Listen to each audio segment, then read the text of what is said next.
Amazing. What a pleasure to be here today. I'm talking with Bob Burg about how you go further by being a go-giver. Bob Burg has over 30 years of experience successfully showing entrepreneurs, leaders, and sales professionals how to communicate their value and accelerate their business growth.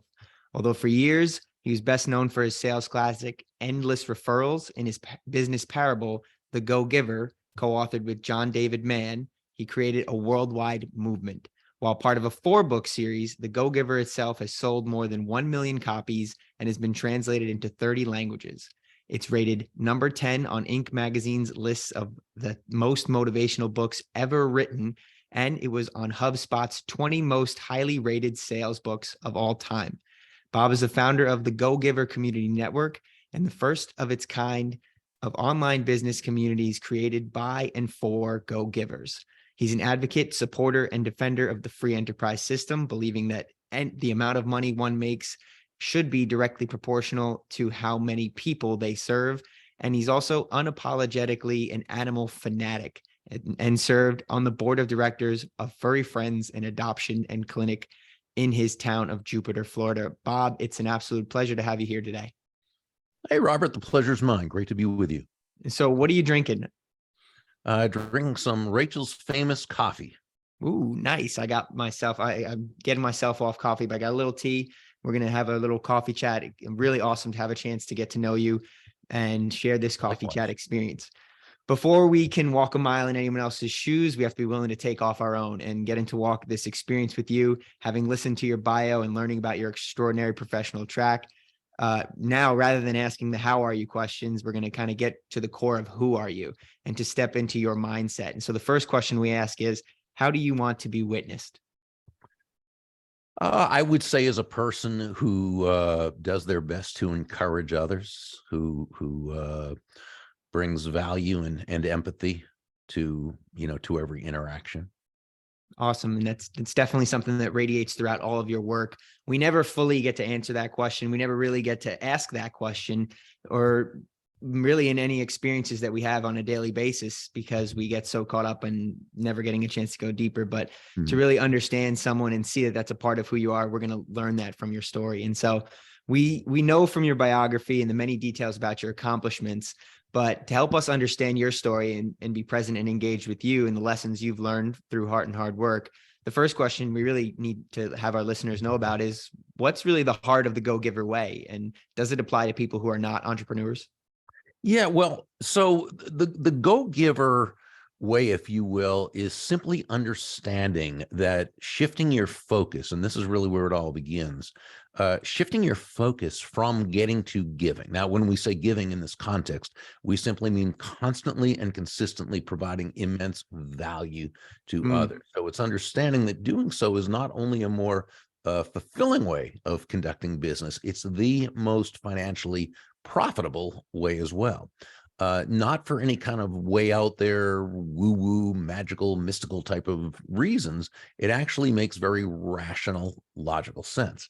When you're that person who can take your focus off of yourself and place it on others, on serving others, on discovering what they need, what they want, what they desire, when you can move off of yourself and onto helping others solve their challenges, right? When you can take your focus off you and place it on helping move others closer to happiness, people feel good about you, right? They feel great about you. They want to get to know you. They like you. They trust you. They want to be in relationship with you. They want to do business with you.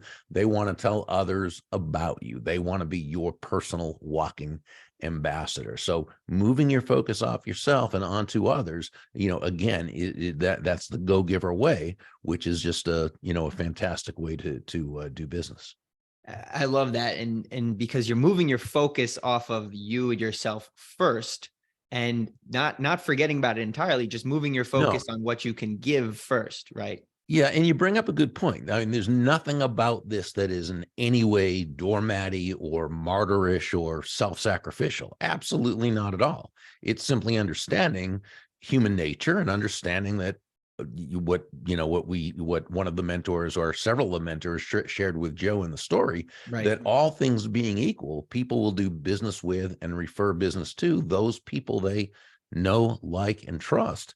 And Right. there's no faster, more powerful, or more effective way to elicit those feelings toward you from others than by genuinely moving from that I focus or me focus to that other focus, looking to, as Sam, one of the mentors, said to Joe, making your win all about the other person's win.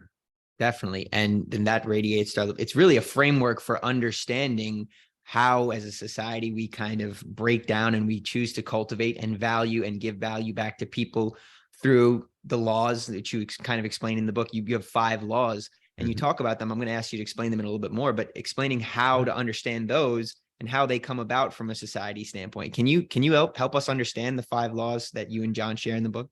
Sure. So the laws themselves are the laws of value, compensation, influence, authenticity, and receptivity. The law of value Mm, says your true worth is determined by how much more you give in value than you take in payment. Now, when you first hear this, it's a little counterintuitive sounding, right? Give more in value than I take in payment. mm. Sounds almost like a recipe for bankruptcy, right? How do you Yeah, give more in sure. value than you take in payment and survive, never mind thrive? So to understand this, we simply have to understand the difference between price and value. Price is a dollar figure. It's a dollar Mhm. amount. It's finite. It simply is what it is.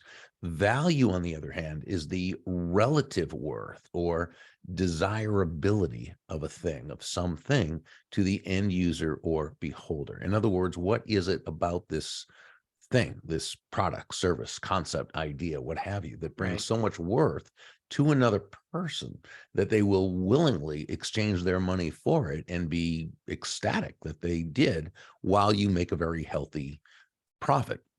A quick example would be the accountant you hire to do your taxes, who charges you $1,000, right? That's Right. her fee. Literally, it's her price, $1,000. But what value does she give you in exchange that makes it so worthwhile for you? Well, through her hard work, her experience, her focus on getting to know you and what you're looking to accomplish, she's able to save you $5,000 in taxes. She saves you countless hours of time. She provides you and your family with the security and the peace of mind of knowing it was done correctly. So she has basically given you well over $5,000 in value in exchange for $1,000 uh, Right. fee or price. So she gave you more in value than she took in payment. Now you feel terrific about that, right? Because you got much more than what you paid for. Right.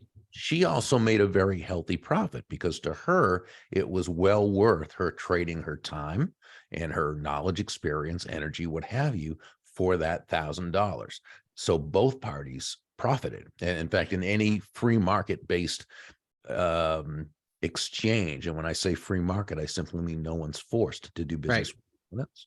So in any free market based exchange, there should always be two profits: the buyer Mm, profits and the seller that's profits. worth a sip. Because, right, each of them come away better off afterwards Right. than they were beforehand. Right. Finding ways to expand the pie instead of thinking one side has to win for the other side after, and the other side has to lose.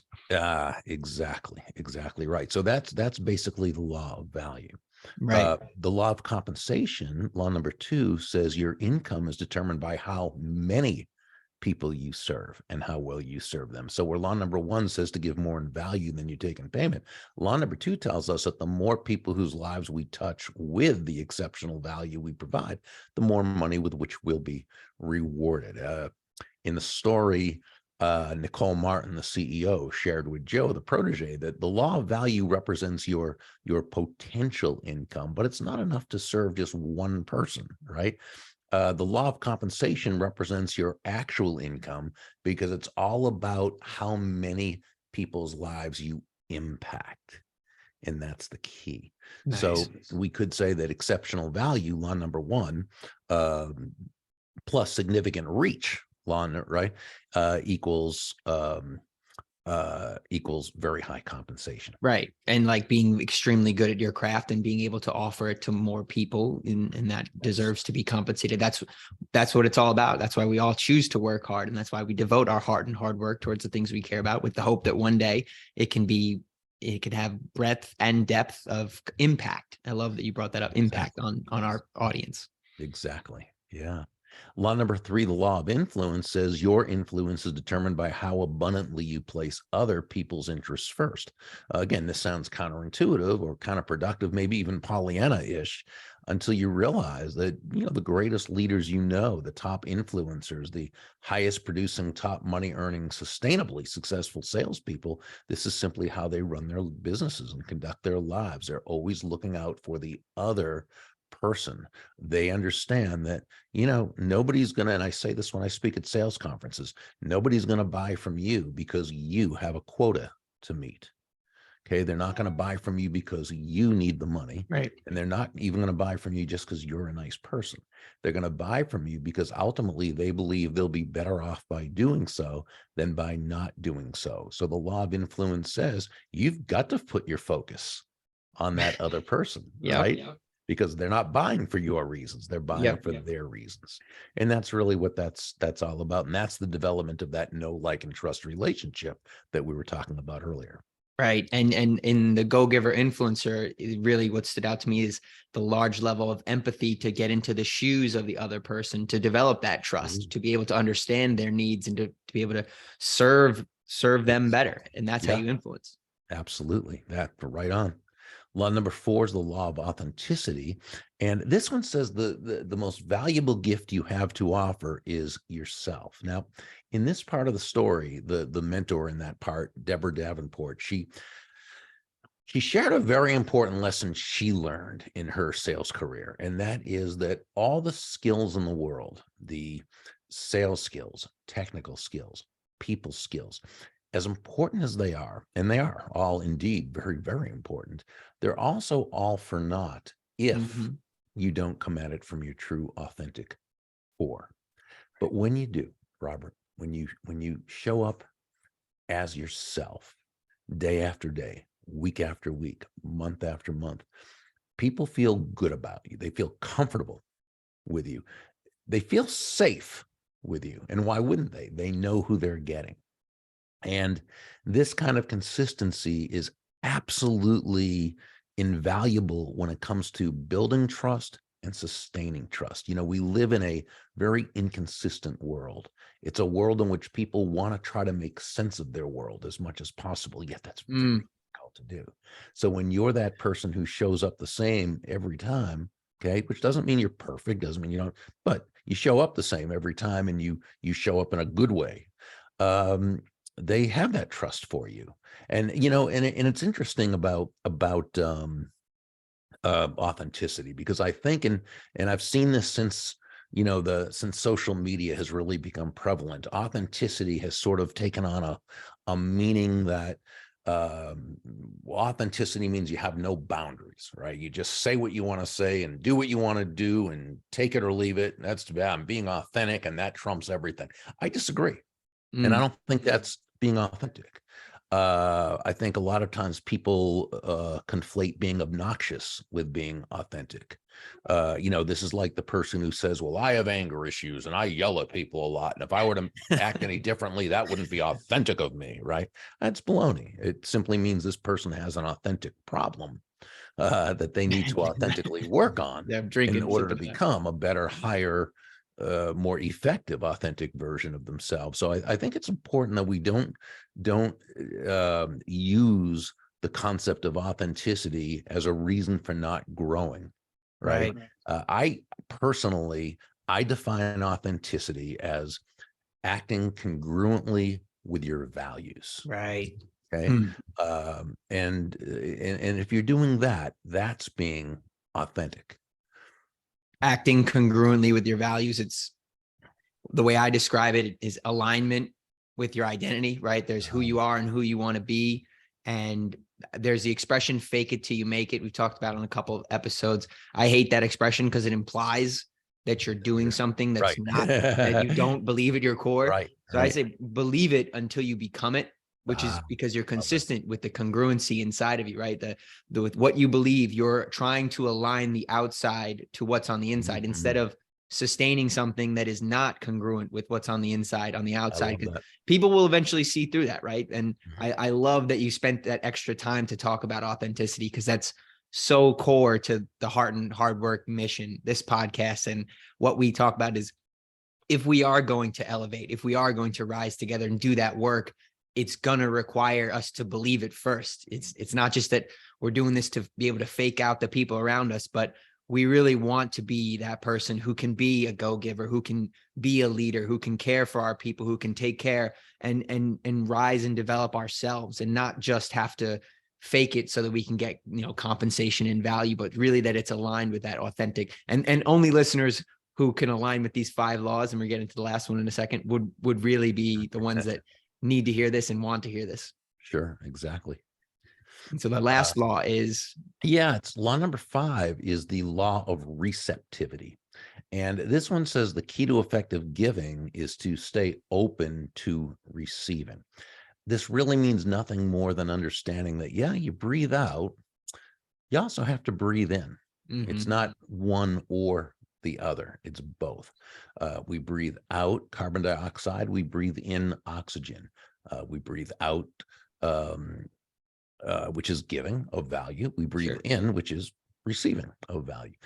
Giving and receiving are not opposite concepts, even though that is the message we get from the world around us all too often. I think the world comes with a very anti-prosperity message, and we hear it from the time we're little kids through growing up and in school, and the environment around us and the television shows and movies where people are portrayed as, the good people are always poor but happy and honest, and the wealthy people, the rich people, are always mean and nasty and cowardly, and sure, it's all the time. And unfortunately, that message gets into our heads, not only our conscious but our unconscious. And so people really grow up with a not even a mixed message, but a terribly negative right. message about money and prosperity and so forth. And that can really trap a person. It can keep a person from not being able to receive, which, people have told John David Mann and myself that's that 5th law, the law of receptivity, is the one that they found the hardest in their lives, and, made the biggest difference to them, only because for the first time they could see somebody saying, somebody said, or not the first time somebody said, many great books on prosperity have been written, but first time they really absorbed the message that, yeah, Yeah. it's good to receive, right? Oh yeah. Providing that you have focused on the value you're giving others. And this is really where it's at, because, and I'll tell you why. Again, we said giving and receiving are not opposite concepts, right? They're two sides of the very same coin. Well, Of they course. work in tandem. It's not one or the other. It's not you're a giver or a receiver. You're a giver and a receiver. But what is this: the giving comes first. This is universal law. These are laws of nature, physical nature, human nature, economic nature. Physical nature, we plant before we harvest, right? It's Right. not the other way around. You plant first, you give first. We sow, right? Give out the seed, sow before we reap. We give before we receive. Early in the story, Pindar, the main mentor, said to Joe, so many people approach a fireplace with the attitude of, first give me some fire and some heat, and then I'll throw on some logs and some newspaper and light a match. Well, life doesn't work that way. You don't go into a bank and say, hey, I'm thinking of opening up an account, but first I need you to give me an interest payment. No, you Right. have to deposit first. You have to give first. And this is also why John and I say that money is simply an echo of value, Right. right? It's the thunder to value's lightning, which means the giving of value must be the focus. The money you receive is simply a natural result of the value you've provided. Right. We've got to come back to that receptivity part, because that's a challenge that myself and so many people struggle with. I mean, Sure. to allow ourselves, because society just beats the Oh, crap out of us. It just tells us, be humble, don't expect anything, do things because it's the right thing to do.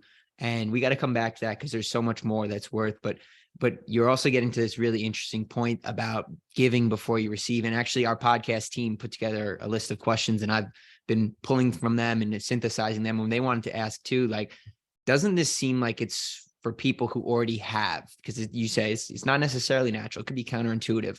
And the people who can afford to give, can you tell us more about how does an ordinary person add value to others with limited money and personal resources? Oh, well, I think there's actually two questions there. So let's take the last thing you said first. Many ways to give value. You give value through excellence. You give value through consistency, attention, empathy, appreciation, sharing ideas, sharing knowledge, introducing people to one another. There's tons and tons of ways to add value to people. And I would add just being willing to listen, right? I mean, everybody's willing to talk, but who's listening? Okay. That's one of the most important ways. Now, the other question is is, this, and it kind of goes like this. That is, I get this go-giver thing, focus on others. And I can understand that once you have the money to do that, once you're successful enough to be able to do that. Man, I'm in sales and I'm just starting out. I need the money now. So I've got to focus on myself and focus on getting the money. Well, let's play that out and see how it works out. Okay. Robert, you're my sales prospect and I'm the salesperson, and man, I just need the money. We're going to forget about this go-giver stuff. Okay. This is real world here. I need the money. Okay.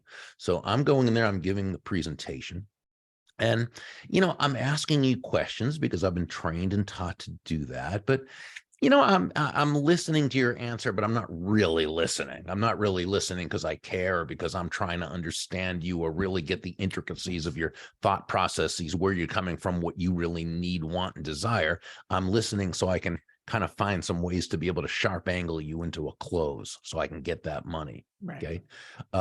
When you have an objection, I answer it, but I'm a little defensive, and you can kind of tell I'm a little defensive. Well, why am I defensive? Because this objection of yours is standing in the way of my money, right? And rather than digging deep into the objection, I'm answering the surface thing with the quick comeback that I've learned of how to overcome objections, right? Throughout the sales process, I'm closing early and I'm closing often, and by the time I ask for the order at the end, that final time, I'm going to take a guess that you probably don't really have the trust in me, that I have your best interest at heart, and you're probably not as likely to buy from me right now. That's how it would usually be. Sure. Now let's take another situation, same salesperson, but now, and I still need the money and the whole thing. But now what I'm going to do is I'm not going to deny my self-interest, because first, we're all self-interested. We're all human beings. Right. Okay. So that's part of our DNA. Human nature. Right. Yep. It's human nature. But what we can do is we can temporarily suspend our self-interest. That's a conscious choice. Okay. And my focus is going to be on bringing immense value to you. That is my entire focus. So I'm going to go in there and I'm going to ask questions. Only now I'm listening. Okay. Right. I mean, I want to know what's driving you, what's motivating you, what is it you need, want, and desire.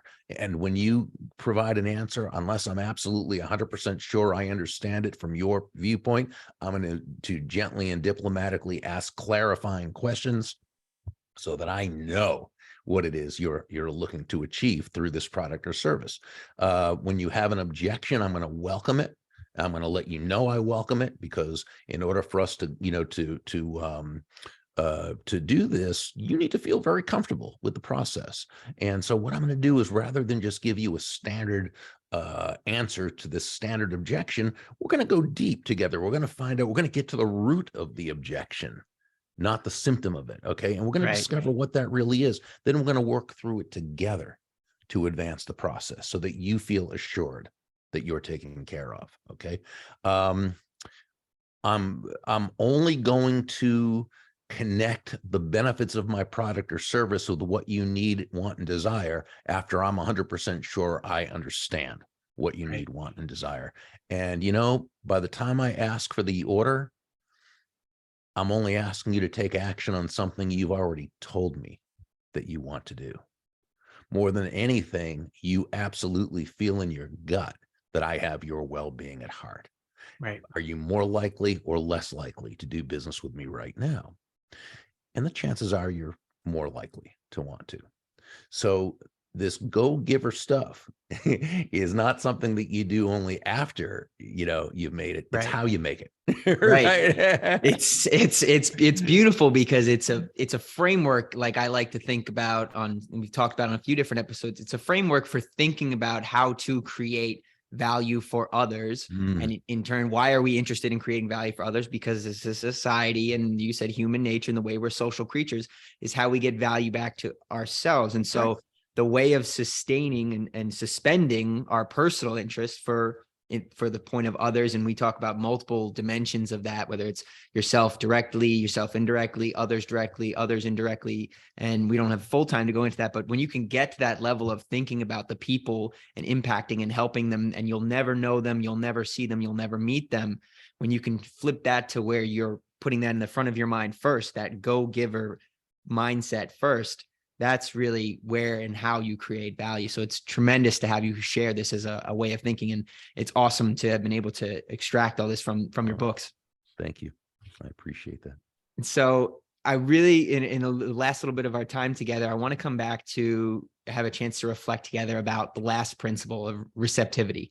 And so as we walk this longest mile together, thinking about these big challenges, for many people, it's often the most challenging for a number of reasons, to not wanting to be seen as vulnerable or incompetent for accepting help, or not wanting to be thought of as selfish or greedy, or just wanting to feel like we're independent and it didn't need anyone else. But can you tell us a little bit personally about a time when you struggled to accept help or receive it when you deserved it, and what helped you through it?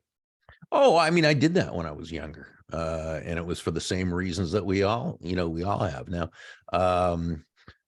Mainly, I think with me, it was a worthiness issue, more than a belief that money wasn't a good. To me, I always felt money was a great thing if you earned it, if you and so forth. If you work hard and you feel good about what you're doing and you're adding value, everything was great about earning money. But I think I had a lot of internal feelings about myself that were very negative. And so I think, when that happens, we punish ourselves, but we do it unconsciously. We're not really thinking about it, right? It's only when we make the unconscious conscious Ooh. is when we're able to then dig into hey, let's face it, if we don't know we have an issue, there's nothing we can do to solve it. Right. So once I understood that was the case, and one of the best books I ever read on this. I love that you're pulling it out right now. I was curious if that was a virtual background, and then you pull out the book. That's great. Is Psycho-Cybernetics. It was published in 1960. Dr. Maxwell Maltz is the author, and it was the first book. I read this back in the 80s. It was the first book I ever read that showed me that it's our beliefs, our unconscious beliefs, basically our way of understanding the world. Okay. Our subjective truth regarding what the world is that determines what we're going to do and what we're going to accomplish, and that we can never